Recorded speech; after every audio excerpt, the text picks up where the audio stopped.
BJP প্রশাসন জবাব দাও। আমাদের নদিয়া জেলার নেতৃত্ব আর তার ছেলেকে কালকে কুপিয়ে মারা হলো কেন? বিজেপি প্রশাসন জবাব দাও। জবাব তোমাকে দিতে হবে। বিজেপি দূর হটো, এখনই বিজেপি দূর হটো। কংগ্রেসের আন্দোলন চলবে।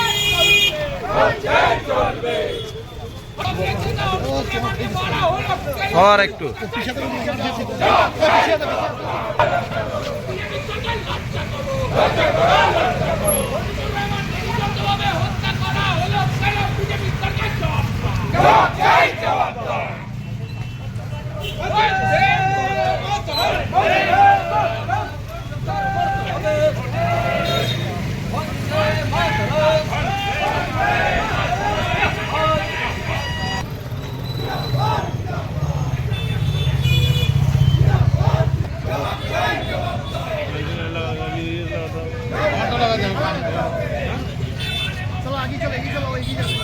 এগিয়ে যাও, ওরা সাইড করে দাঁড় করবো, ঘুরি না ওইখানে না করবো।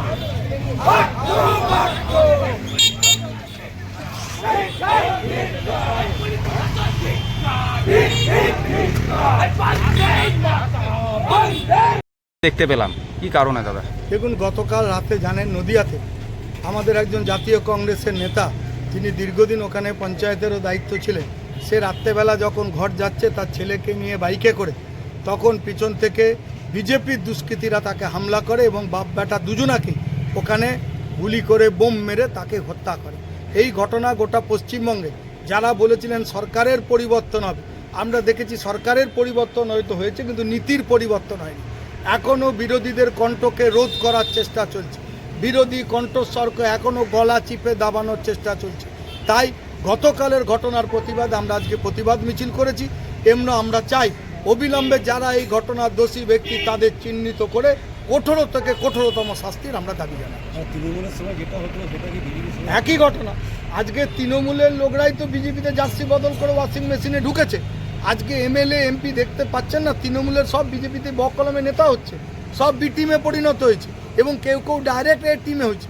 স্বভাবতই সরকার পরিবর্তন হয়েছে কিন্তু তাদের নীতি আদর্শের কোনো পরিবর্তন হয়।